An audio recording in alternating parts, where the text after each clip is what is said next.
Hey, everybody. On today's episode, we have Brenda Eubanks Burnette, and she is a recent inductee into the Florida Citrus Hall of Fame, longtime friend. And we're going to talk about her 45, 50 years in the citrus industry. Started off being the Florida Citrus Queen, moved up through executive director of the Florida Citrus Showcase and the executive director of the Florida Citrus Hall of Fame. Her travels, some of the interesting stories of what she did and who she's met. It's a really good episode. I hope you'll take a listen. Thank you.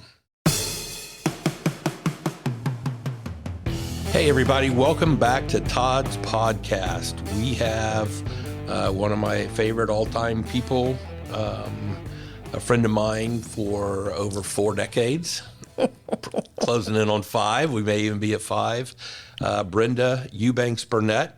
Went to high school with her and have known her forever. Brenda was one of this year's inductees into the Florida Citrus Hall of Fame. The event happened a couple of weeks ago. Again, she's been a classmate for many years. She was the former Florida Citrus Queen and the spokesperson for the Florida Department of Citrus. Brenda has led major festivals, revival of the scholarship pageant. She's also authored 2 books on crate labels, citrus crate labels, excuse me.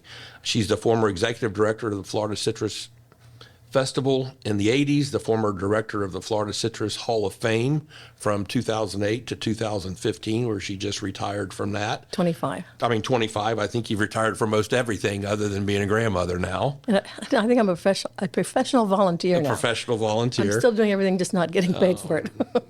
When you were the executive director of the Florida Citrus Hall of Fame, that's where you kind of celebrated the industry pioneers and expanded the statewide outreach of that organization. Brenda is a passionate advocate for Florida citrus heritage with a career spanning marketing, event leadership, historical preservation, and now she's based out of Vero Beach. She serves as the president of the Vero Heritage, Inc. We can talk a little bit about that, but it sounds like another volunteer job that you're not getting paid for. It is.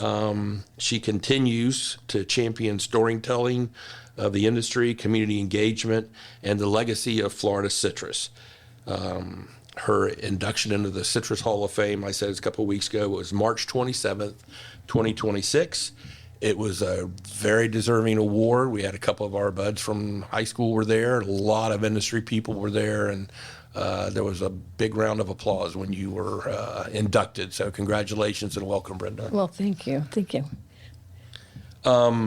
In looking at your intro, your bio, as I was going through, it looks like you like to talk a lot, just knowing you. So we'll see. This could be the world's longest podcast, or we'll see how good of an editor Eli is. So Eli, get your red pen out and your tape cutting thing. It'll have to be good because between the two of us, we can hold a conversation. That's right. So you're now in the Florida Citrus Hall of Fame. That's quite a group you're now affiliated with. Are there certain categories that you were? I mean, you're not a grower, you're not a processor. Do they have like a marketing promotion type category? There is that category. How did you fit in? Well, there's like 6 categories that they have there: pioneer, researcher, packer, processor, grower, marketing. I didn't even know I'd been nominated, so I wasn't expecting that, and I kind of had to wait till you got out of the job so they could nominate you with anonymity. Well, they did say something about it at one time while I was working there. I said that would look a little too self-serving. Let's just hold off on that, please. Especially with a $1 million check that you got being inducted. That would have been nice. Yeah. But with that, I would have helped build a museum for the citrus industry because we don't have one. Yeah. Or not one for the entire state, anyways. So, but it was, I've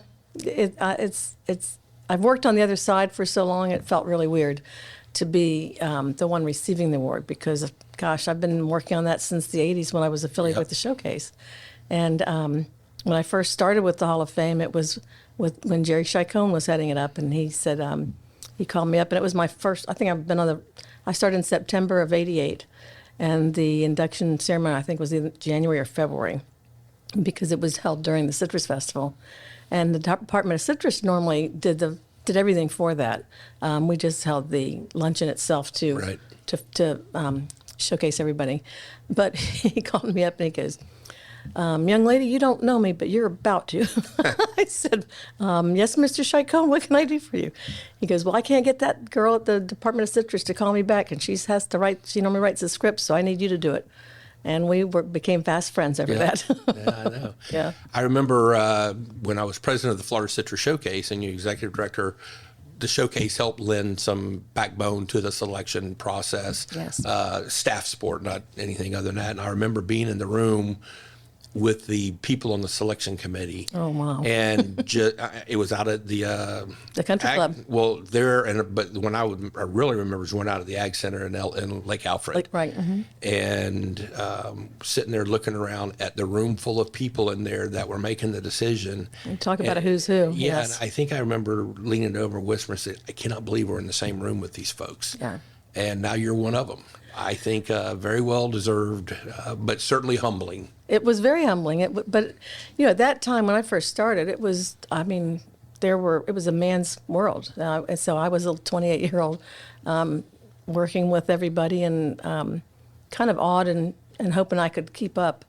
But they became mentors to me and this fast friends with a number of them. And it's just sad to look back at some who are gone now. Right. And with the industry the way that it's changed, I think as that started to evolve, that's where my passion for preserving the history came from, was just seeing everything that they had done and trying to put my stamp on things and try to save it for how I remembered growing up in the industry.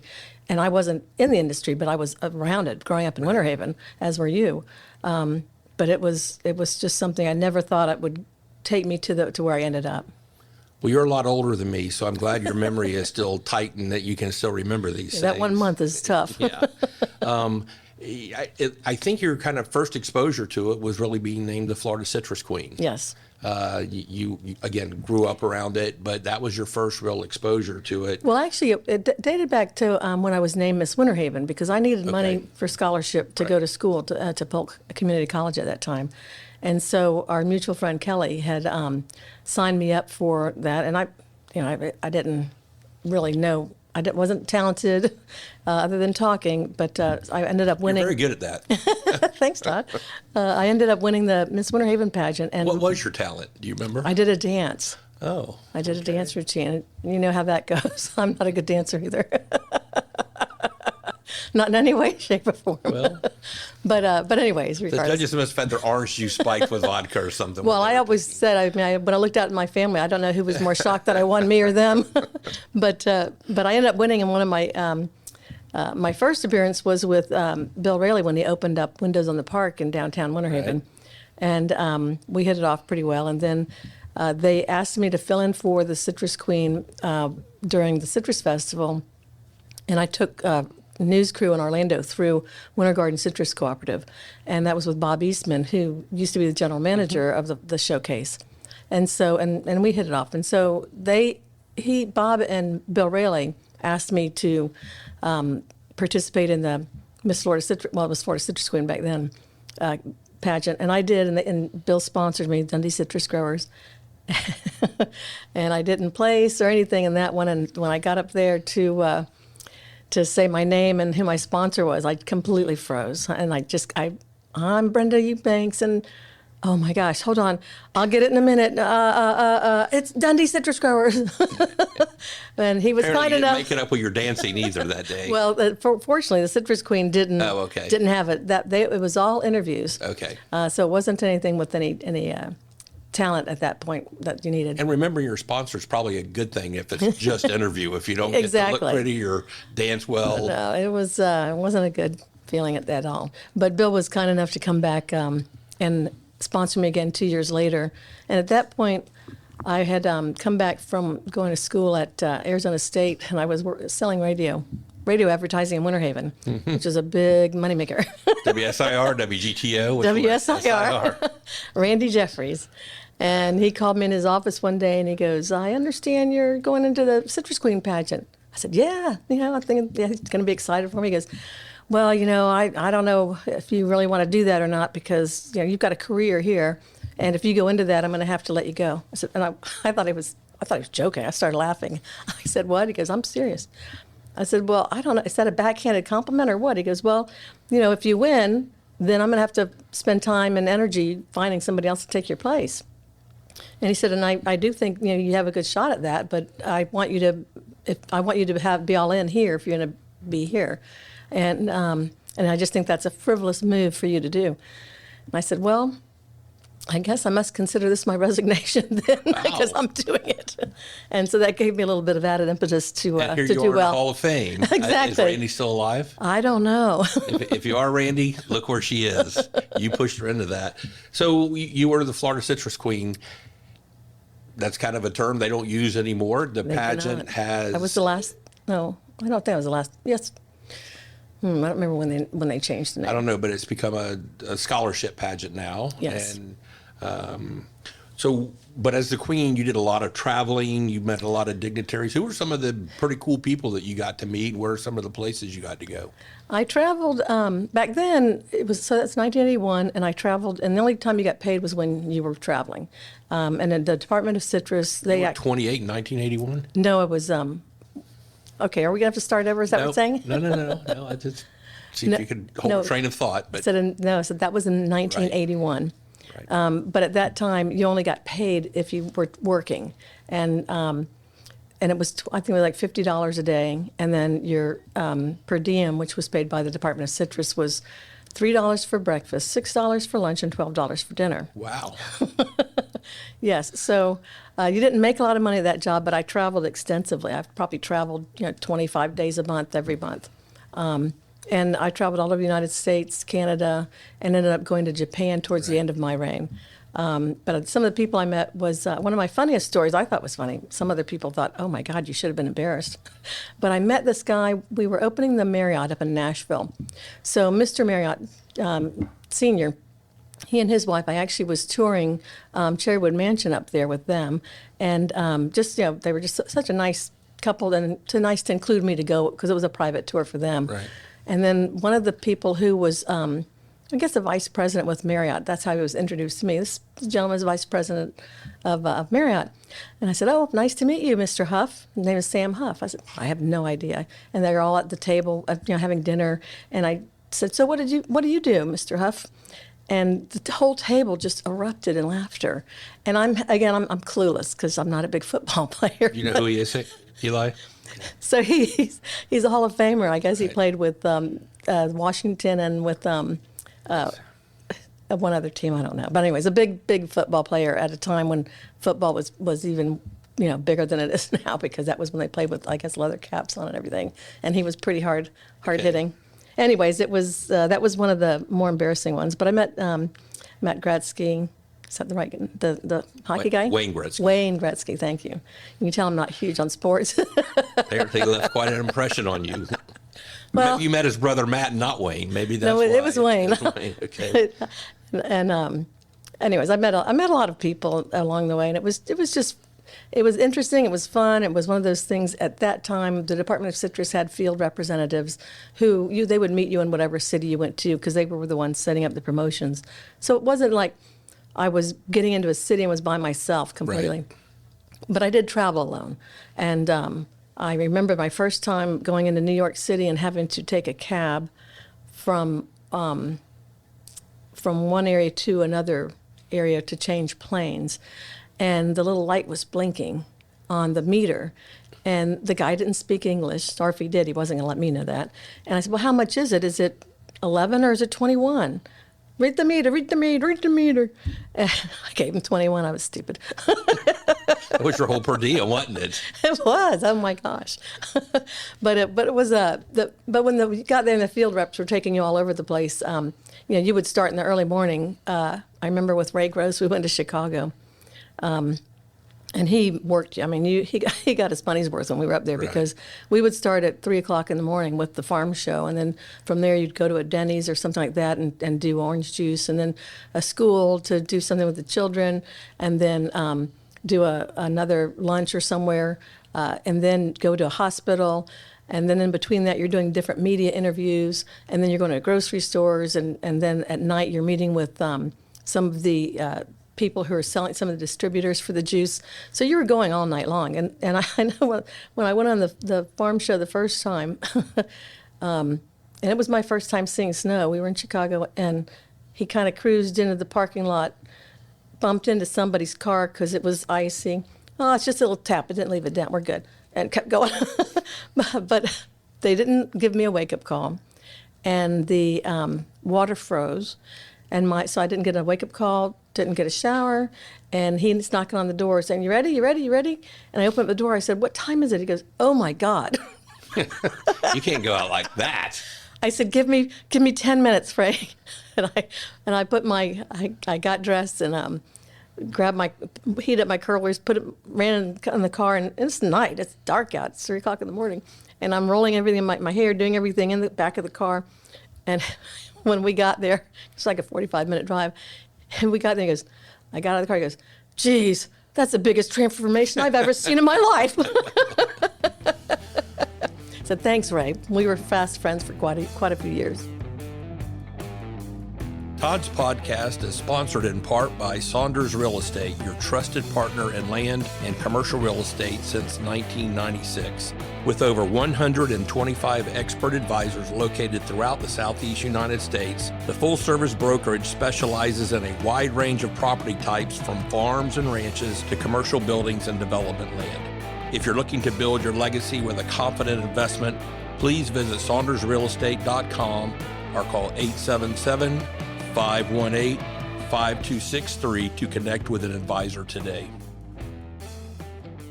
So what caused your 40-year love affair with the Florida citrus industry? I mean, you don't do this just because you have a job or you're getting paid or you're volunteering. You do this because it means something to you.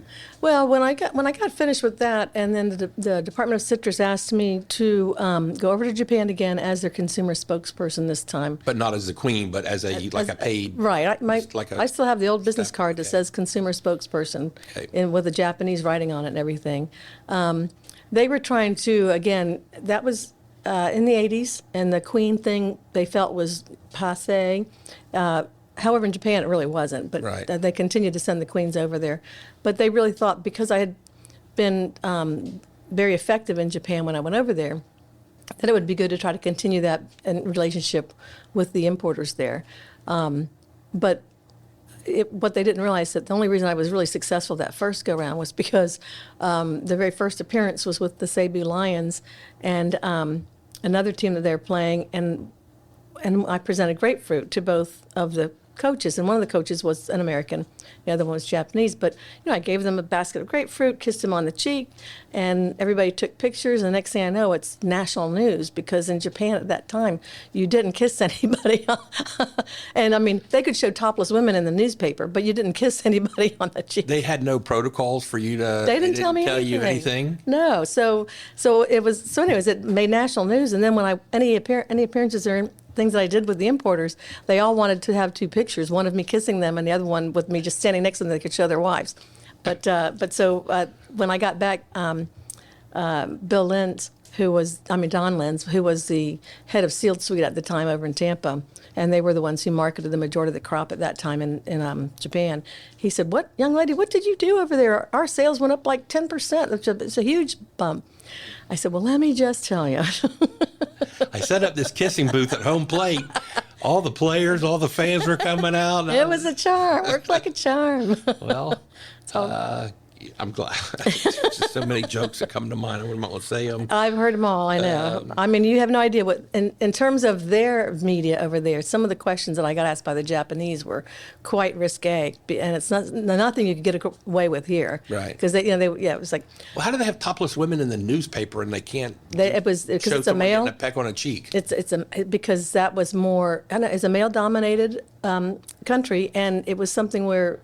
Is it disrespecting the wives or something, maybe? I don't know. I just know I was my translator was going crazy when I did it, and so it was. I don't know. Selling tickets. Well, look at this American woman kissing all these guys on the cheek. Everybody wanted to meet me. That's for sure. So it was fun. So, anyways, it was. And when I got back and worked for the Department of Citrus, I was booking myself into TV, newspaper, and media interviews across the country. And that's when I met Bruce Springsteen. I kissed him on the cheek, too. I was not going to pass that one up. So After you left that port, you got it. You became the executive director of the Florida Citrus Showcase. I don't know if there was a lag of time, but it wasn't too long of a lag of a time. It was mid '80s, wasn't it? It was mid '80s. So I was 81 Citrus Queen, 82 through 85 with the Department of Citrus, and then I started in '88. Right. So I think I know I was selling real estate at that time, and because I remember Al Cassidy a couple years ago, he said, because they're doing very well, and he said, I bet you kind of wish you stayed in real estate. I said, yeah, no, I think I'm where I'm supposed to be. Good, good. What are some of the fun things and neat things you did as executive director of the Florida Citrus Showcase? I mean, you did events, concerts, promotions. I love the showcase, and then you were responsible for even saying, Brenda, this thing is open, and you would be great for it. And I would probably never have even known about it if you hadn't said something. So I definitely thank you for that, because it was continued my career and allowed me to continue my career in the industry. And when I first got there, I mean, I knew nothing about the festival itself in terms of how to run a festival, but I was very good at organizing things. And then still are. Thanks. And I get people to help me do things that they're passionate about. So it's a win-win for everybody, because they're interested in what we're all doing and trying to do. And I was hired to try to get citrus back in the festival, because at that time it was a carnival. The fair. Yeah, it was a carnival. There was no citrus Carnival's there. Probably a better word than fair. It wasn't even good enough to be a fair. It was sad. It had degraded down to that. Yeah. And so, that was what I was tasked with, and I was told, you focus on that, get that in, Sandy will run the fair. And that's what we did that first year. And then after the fair, Sandy left. Or did she before the fair? I think she did the first fair there. Yeah. I think she went to go to work for them. Didn't she went to work for them, and so it was one of those things. It was a learning curve for me, and I was very happy to have her there, because she was very successful at handling that part of things. But I was able to get a lot of community support and get the citrus there, get a lot of the not just citrus organizations and companies, but also the Winter Haven and Polk County community to come into it. But getting fresh fruit back out. Yeah, we got fresh fruit. We absolutely got fresh fruit out. That was huge. You'd go through there, and there wasn't any. You did a citrus squeeze off. What were some of the other neat things that you did? We did like a forklift rodeo where we had all the workers in the different packing houses. They would have their own little things to compete to find out who would come and represent them. Like a slalom course, and wasn't it? I mean, it wasn't a speed thing. It was how quickly you could navigate throughout different. You could navigate it and without bumping, knocking over anything. And so they really worked hard to do that. That, and then packing boxes of citrus. Who could pack that the fastest and do the best job at it? So those were two that we did. And then Jerry Chicone and Jim Ellis had brought in some citrus crate labels. And I don't know if it was the first one or the second one, probably the second one that they did that. And I had never really known about them at all. And I just fell in love with the artwork. I said, oh my gosh. And I said, why don't we have a fair not a fair, but a show. Let's show all this stuff off. And they go, well, sometimes we'll get together and have like what we call a buy, sell, trade. Right. Because we just want to see what else is out there that we don't have. And I said, well, we have space to do that. I'd love to set that up. We'll do it during the next festival. And so we did, and it became very popular. Very famous artwork that. Though the artwork is amazing, and I've always called them Florida's first billboards, because it's a representative of a time when that was on the ends of the crates that were going up north. Yeah, and you were selling your fresh fruit by the crate, and that was your calling card. That was your calling card, and so the people, the packers, they wanted something that would catch the attention of the buyers in the marketplace. Right. And you could go anything from your family kid to some risque nude women on there, your family dog, the Clark people. They had all these different flowers on their labels, and they cowboys, Indians, all types of things. So it was unique in that respect, and it only lasted from like the 1900s till around the 1950s, because once the World War II ended, we were there were shortages of wood and iron and everything else, so they made the transfer to cardboard cartons. Right. And once those came about, they were cheaper, they were less heavy to ship, so they saved money in shipping. And so that was the beginning of the end for the citrus labels when those came on board. And so when the packing houses had to make room for all the cardboard boxes, the labels that were up in the lofts got just thrown out or burned or whatever. And Or forgotten. well, some were forgotten for sure. But at one point, some of the label collectors from California came through, and they went through as many packing houses as they could just to try to get them to save them before they were gone, because Florida didn't realize what was, that it was a thing. Right. California was ahead of us in that.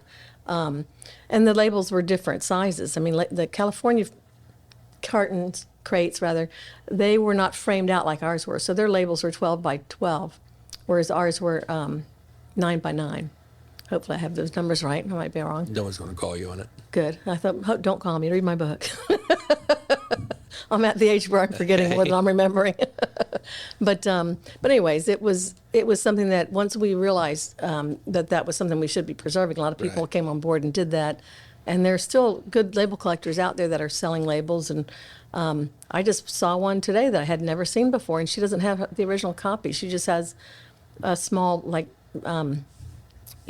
scanned copy of it, but doesn't know where she got it from. She just found it. But that was back when fresh fruit was king, the labels, and you put your best fruit because that was your calling card. Is you were proud of your label and you were proud of the fruit you put in. You put your best fruit because concentrate had not. It wasn't it hadn't become really a Cinderella thing at that point. At that point, 90% of our fruit was probably going in fresh fruit. Where Correct. Now it's just the opposite, but it's going back to more fresh fruit just because of the greening problem. Right. But the labels, they also delineated what the grade of the fruit was. Like your blue would have been your top. I didn't know that. Yeah, the blue background would have said it was your best grade, and that's the one that would be going out to the markets up north and everything else. A red or yellow label, red label, whatever would be your second one, and then if you had like a yellow or green, it probably was staying in state. Right. Yeah. So they had those things, and some of the labels were, I haven't figured out, and I can't, some of the information is lost to us because, like for instance, the Florida Cowboy label, they have the blue background, but they'll have a horse bucking with his head down, and the guy has on a different shirt, and another one, and it's a brown, and it may be a brown horse, and the other one is like a golden horse, and its head is bucking up, and the guy's got on a blue shirt. So they're different, but I don't know what the difference means. I have no idea what it means. So it's there's just some unique things that we still don't have answers to on some of the labels. But there were over 5,000 labels that we know that were in existence at one time, but we only actually have images of around 4,000. Well, that's still pretty good. Yeah, that's pretty good. Mm-hmm. So then you move into being the executive director of the Florida Citrus Hall of Fame. How did that come about? Well, I know you had volunteered doing a lot of that work I as did. a showcase director. Then all of a sudden it's like, hey. Well, at the showcase, that was actually one of our organizations that we managed, and my husband got a job down in South Florida in '92, and I was pregnant at the time, and we had our big building. The city had kicked us out of the Orange Dome, so we had to be out by January of of '93. And so we had done a multi-million-dollar fundraising campaign, built a building, the Latin Maxi building out there in Auburndale by the Speedway. And during that whole time, I'm having to commute from Wellington, Florida, back to Winter Haven. And my son was born in September of '93. So maybe I have the dates off anyways. So we opened the building in Auburndale in '94, January of '94. And so, and then I had to move and go down there, and I ended up opening up my own business. And I sold what I call tchotchkes. I created a line of citrus-related gift items and calendars featuring the citrus crate labels that people use to, as corporate gifts, and just a number of different things. I sold them to the gift fruit shops across the state and to people like D&E and Diamond R and some of the, just corporate people for things. And I also was a consultant, and I worked with a couple of different companies doing some work for them. For instance, if you've ever drank the juice Indian River Select, that was done by Cliffberg Fresh Co. in Fort Pierce, and they hired me to come up with the label. I was a creative director, and I actually got Lisa Pierce, our friend here. She was actually the graphic designer on that. Oh, I didn't know that. Yeah, so that's and that Good label. job, Lisa. Yeah, she did a great job. And so, but I was the one who came up with the concept of, I want to do it on a blue background, because if you go in, this was, it's probably somewhere around. Blue's the highest quality. Sounds like it. Well, I was doing it for that reason, but also because if you went at that time, this would have been in the early 90s, mid 90s, if you went into the grocery store, all the orange juice was either orange or green or white. There was no blue. And the Department of Citrus had done something recently I'd seen I just loved. It was, squeezing a half of an orange on a blue background. I said, that's beautiful. That's what we need to do. And so I brought that to Lisa, and to Cliff, he approved the concept, but brought that to Lisa and told her what we wanted, and she, we massaged it out, and that's how the label came about. But that was one of my consulting jobs that I did, along with some stuff with Calorie Judge Groves and a few other people. And I did that until, let me see, and did that, and then Jerry Chacon, he said, I want to do a book on the labels. Your calendars are doing really well. Right. And he goes, I'll pay you to do the book. I said, absolutely, I'd love to do it. And so he put up the money, and I did all the writing and designing and everything else, and he put the labels up, and we would be, at this point, that book came out in 96. At that point, we didn't really have computers and email. We were doing all that by fax machine. Right. And I remember his wife, Sue, would always laugh and said, oh my gosh, I've never known anybody to have a fax affair. And so anyways, we did very well with that. People loved the book. And then we did another one in 2006 that was a companion piece to that. The first book that we did sold out. It's you can find that on eBay now, but it's probably, I've seen it go anywhere between $150 and $350 for that book. Mm-hmm. Hey listeners, this is Robbie Bell, and I just wrapped up an amazing episode with Todd on his podcast. We were able to talk about beekeeping, movement of bees, diseases of bees, on all kinds of honey, and it was a great time. To stay up to date with every new episode, please subscribe to Todd's podcast whenever you get your podcast. Thank you for tuning in. So all your time on the Citrus Hall of Fame and all this, who are some of the more influential people that you've had the opportunity to meet, hang out with? You've been with some of the greatest industry leaders of the citrus industry. Any one particular stand out? I'm asking for some of them, not who's the best, because I don't want to. No, it's funny because some of them were different in different ways. I mean, like Willard Rowe was very much of a mentor because he helped in the fundraising campaign to get that building underway. So I spent a lot of time with him, and I'll never forget. And you were in the car when this happened. We were going over, must have been going over to Vero Beach to meet with somebody because we were on Highway 60, and he said, "Todd, pull in this gas station." Do you remember this? Where I'm going with this? Wait to hear what it is before I own up to it or not. You weren't pulling in to kiss a Japanese man, were you, or anything? No, he goes, they've got the best fried chicken you'll ever find. And if you ever have a problem when you need to go to the bathroom, buddy, you eat that chicken and you won't have a problem again. Now that you live in Vero, does that place still? Every time I go by there, I think of Willard. I've never. I mean, this was right there in 60 across from where when you come out from Masterpiece Road, where it ends up on 60. It's right.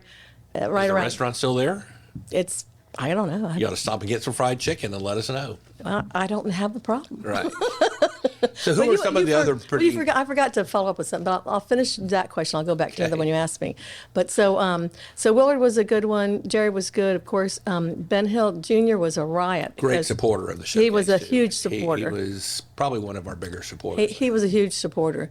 And at the induction ceremony a couple weeks ago, one of our friends came up and gave me. He had a Mike Roberts. He came up and gave me one of the old newsletters that Ben Hill used to send out, and it was me when I was Citrus Queen with Ben Hill Jr. They'd given him that year that little golf cart that looked like a Rolls-Royce golf cart, and I was riding around with him in it. But he was a really good supporter of ours, and I know there were a couple times when I was afraid he was going to fall off the stage because he was always had a good time, but he was just hilarious. I love listening to him. And then Ben Hill, his son, too, was another big supporter. Bill Raley, Lindsay Raley, some of the people over on the coast that I didn't really know until I became involved more with the Hall of Fame.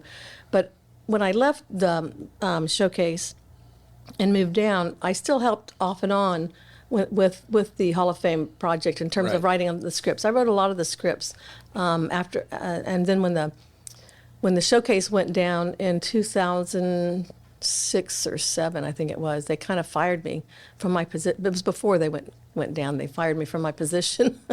I still have that letter. We no longer need your services. I said, I'm fired from a volunteer job I've held since 1988. So. I didn't sign that letter, did I? No, that was McCoy. Oh, okay. Yeah. So no. He got rid of me, John Jackson, Quentin Rowe. Yeah, I remember. And I don't know if it was Lindsay, but there were 2 other people. And so the whole board ended up quitting over that and redoing our own thing. Yep. And continuing to take care of the Hall of Fame. And that's how we saved it, because we ended up having to borrow money from Lindsay Raley to go and buy it out of the showcase. Right. Before they went bankrupt, because they wouldn't give us the name. And so that was fortuitous. And I volunteered for several years until I think I volunteered from 2006 or 7 up until 2012, and we actually had enough money to be able to create a position. And from 2012, I think, to last year, that's when I was employed by them. That was like a part-time thing. Who have been some of the biggest supporters of yours in your life? Oh, wow. Jerry was always probably number 1. Yeah. And then George Hamner, he's been a huge supporter. You, of course, have been a huge supporter. Right. But I mean, everything that when we ask you guys to do something, you always step up, which is wonderful. I appreciate that. Nancy Hardy, she was like my second mother. She was good. I remember Nancy. She was great. Yeah, she was like my second mother. It was tough to lose her that young. And then Brantley Sherrard, he was like my second dad. Then I actually did some work for them as a consultant for a while. Quentin Rowe, I mean, all those families. There were a lot of people that were on your team. Yeah, I was just so blessed and so fortunate, because I could pick up the phone and call and say, hey, we really need this. Can you do it? If you can't, can you lead me to somebody who can? I just wish I could figure out how to block your number so I quit getting these phone calls to help you. If I get Eli to help me with that part of it, Nope. My life will be a little bit easier than. Well, the good news is I'm not doing that anymore. Christy has that job. Yeah. But I mean, that led to so many things with the whole labels and when John Jackson was there, and he's a huge supporter. Yep. He was the one who started the oral history programs, which became like our passion at that point, because we were starting to lose so many people at that time. And so we had created an engaged learning program with Florida Southern College, in which we had created an endowment there. And I think it was $200,000. I think we started with it, went up to $300,000. I don't know where it is right now, but we had 5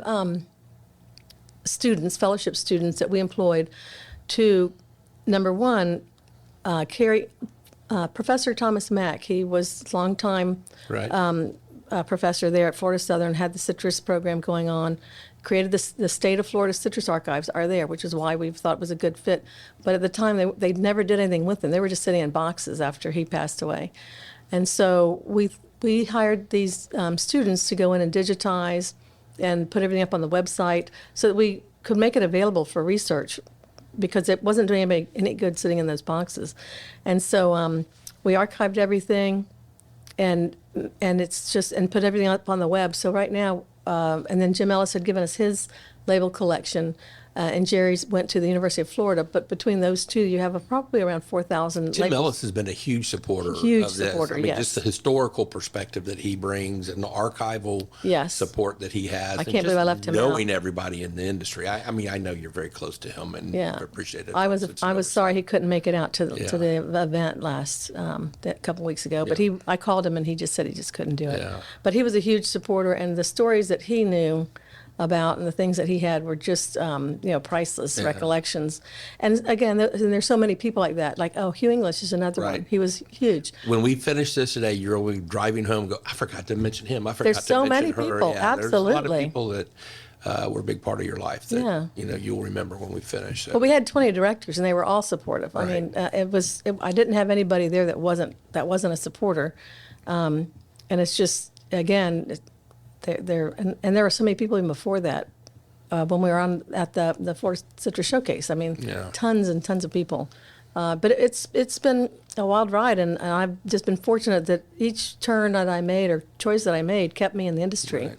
So let's talk about the citrus mile markers. Oh, the citrus crate label signs. The crate label signs that Yeah. you have put up around. Tell me about that and how you pick where they are, who's sponsoring that program. So that program started here in Polk County. Harriet Rust was, she's with his Davenport Historical Society.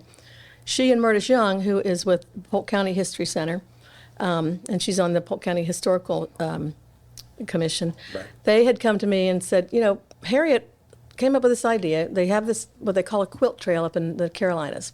And they have quilt patches on all these different barns and stuff. So you can take a driving tour and go around and see them. And Harriet thought it would be really cool to do that with citrus labels. I said, oh my gosh, I love that idea. That's a great idea. We don't have enough barns for it, but we don't have to put them on barns. And so so I got the Hall of Fame came in and they handled researching and doing, finding the labels. Harriet and Murtis found the people and the places to put them, and then worked on getting the history behind the labels and the families and everything else. And so Polk County was our flagship. And by the time we were done, and it started in 2015, by the time we were done, we had a label in some way, shape, or form in every municipality within Polk County. There were some that were done as banners, which didn't last as long, some that are on buildings, others that are the actual signs. But it created the Polk County Citrus Crate Label Tour. And under that, I started reaching out to other counties to get involved as part of what I'm calling the Florida Citrus Crate Label Trail. And so our first outreach was to Manatee County because Jim Ellis's son, Jay, worked over there at Mixon, and he wanted to bring it there. So he was successful in that. And right after we got that sign in Palmetto at that historical museum there, then COVID hit and it just shut down. No, actually, I take it back. I'm sorry. Then we went to Vero Beach, and Vero Beach started it, and they got 3 signs in the ground. And that was when Heather Stapleton was the executive director for the Vero Heritage. Okay. And they have the Indian River Citrus Museum and the Heritage Center. The Indian River Citrus Museum is the only museum in the entire state of Florida that is dedicated solely to Florida citrus, but it's only on Indian River, Indian River citrus.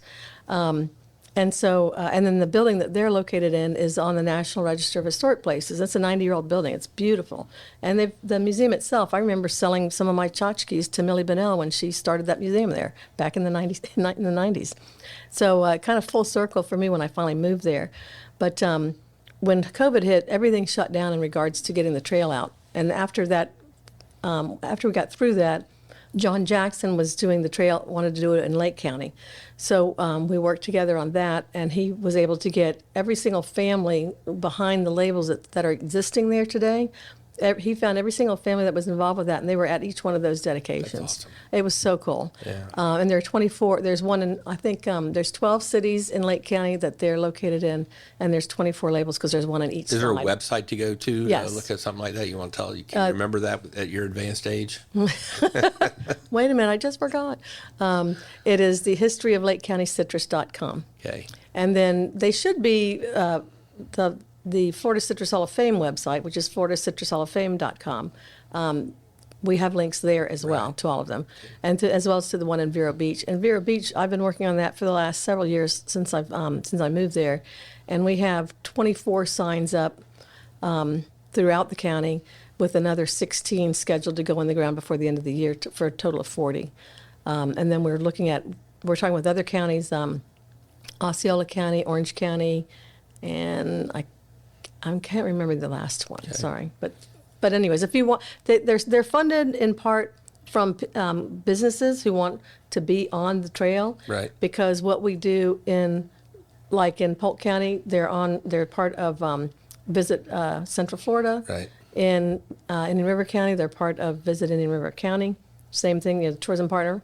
And in Indian River County, some of them are paid for by the tourism entity, and some of them are paid for by individuals who just want them on their business to be part of that trail. It's an art and public places thing, so it's something that, they're people just really appreciate them, and it brings attention to that business whether they want it or not. So, but they run around $2,500, and so if somebody wants to have one of these and be on the trail, please reach out because I can absolutely help make that happen. Okay.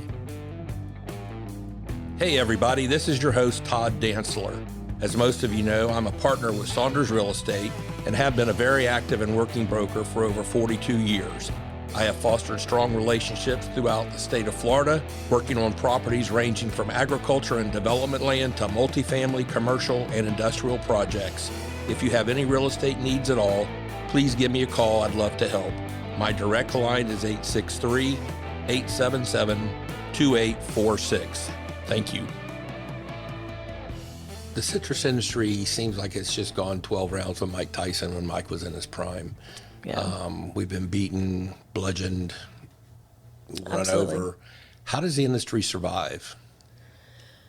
Well, we just had another packing house close in Indian River County, the one I would never thought of Right. closed. And so it's never going to be like it was.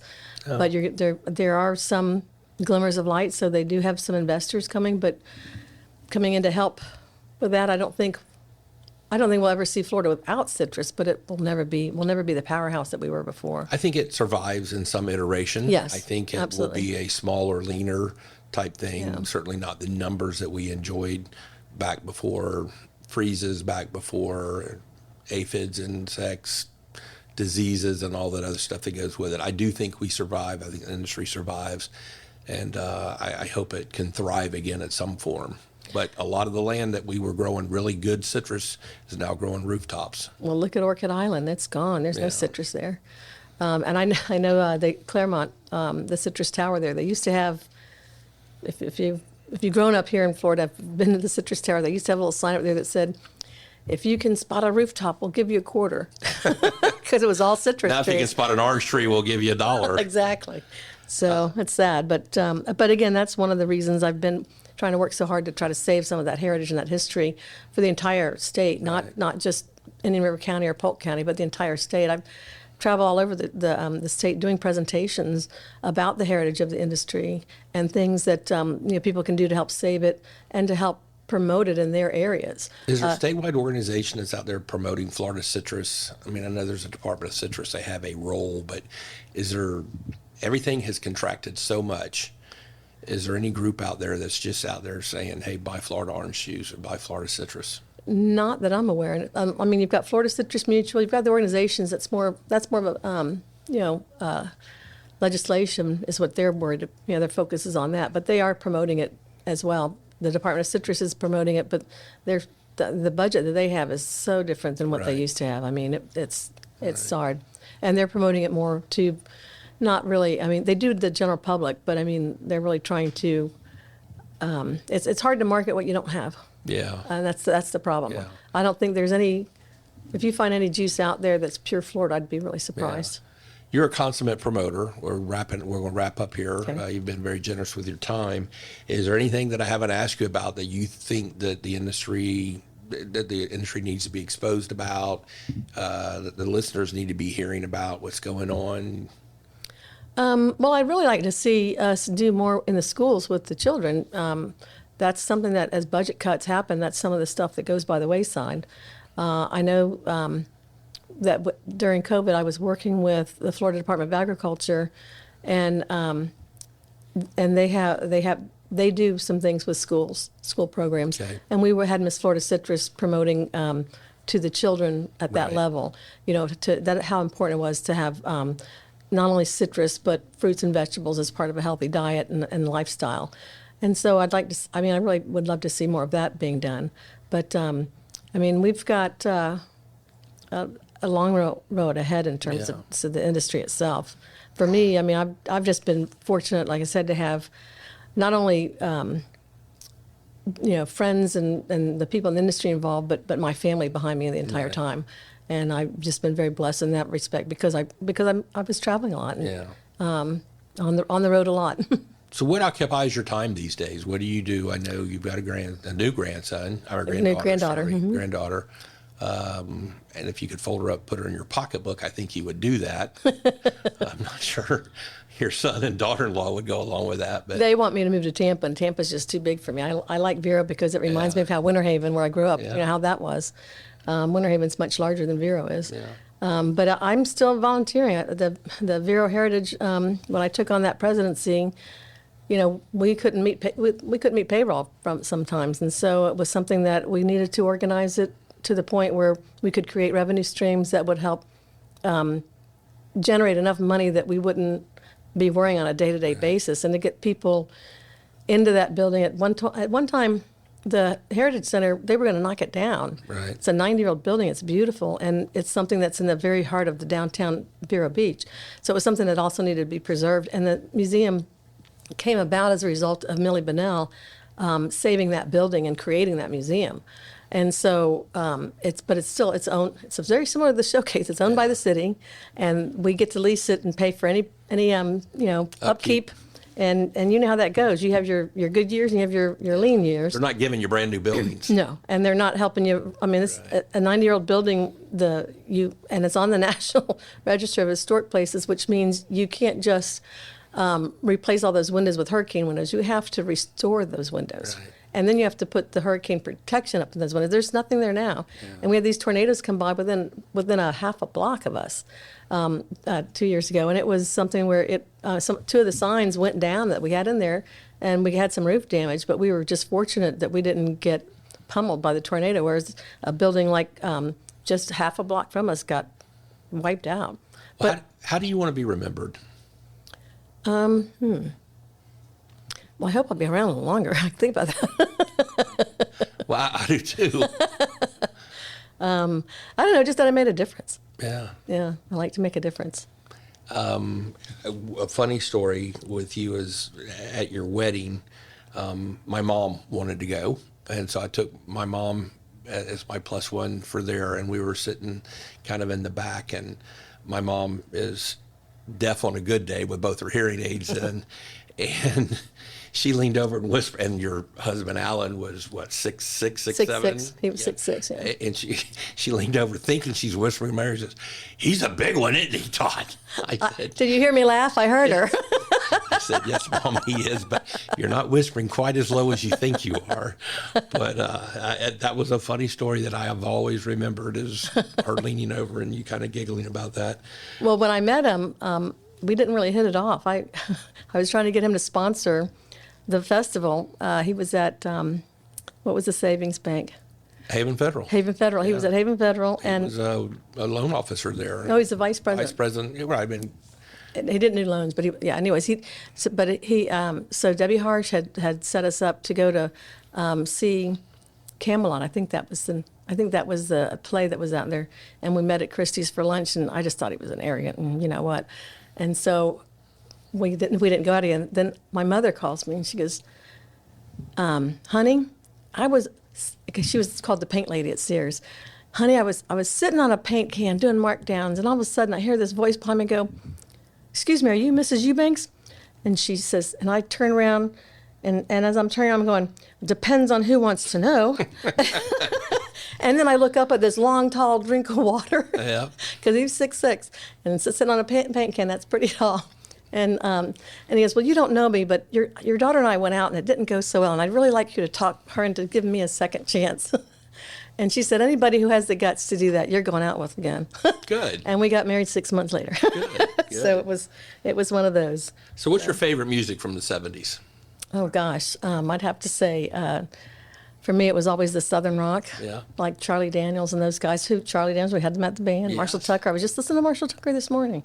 So we had classic a lot rock. of really neat bands. We did. Oh my gosh. That big names that came to Winter Haven that played under the tent, and they're not all these big sellout shows. We were. Conway Twitty was our only sellout, which was amazing. But I really loved doing that. Jerry part Clower. Of it. Mm-hmm. Yeah, he was funny. He was funny. So Mark Chestnut, Maria Osmond came. I don't know if you remember her. She was there. I remember her. Yeah, she was there. So we had a lot of good people come through there. Yeah. And I always enjoyed that. So it was a lot of fun. Travis Tritt was there. He was really good. Yeah, I remember him. Mm-hmm. You get them before they are someone and you can afford them. Right. Once they have their big hit or two, you kind of want to get them on the way up rather than once they've made it. The one I lost out on was because I'm thinking, that's a really weird name. I've never heard of him. Are you sure? Because the guy, who was the guy that helped us with the signing? I'm just trying to blank on his name. He was the promoter. Oh, Anyways, Wes. Yeah. Wes, I've never heard this guy. You sure? And he goes, yeah, he's an up-and-comer. He's coming fast. And I said, okay, well, go ahead. And he said, okay, got on a handshake. Well, the handshake didn't last this time. It was Garth Brooks. Garth Brooks. Wow. we were on a handshake deal with him Wow. and lost out to the Strawberry Festival. Well, that's all right. I do want to thank you for coming in. I want to thanks for congratulate asking. you on being in the Hall of Fame. That is a huge honor, very well deserved for you and your body of work for the last 40 years, 45 years. Thank you. Very well deserved. Thank you for being my friend, and thanks Thank kissing, you. Thanks for kissing all those Japanese men over there early in your career. That kind of saved the industry for a while. If you hadn't told me about that job, I might not have ever been this. You Yeah. never know what I could Well, have been glad doing. you're there. So Me too. Enjoyed it. Thank you for coming in. And folks, if you enjoyed this episode with Brenda, I hope you'll tune in next time. And as always, I'd like for you to follow or subscribe. And you can always find our episodes at todddansler.com. Thank you very much. Thank you, Brenda. Thanks, Todd. Thank you for listening to Todd's podcast. This has been your host, Todd Dansler.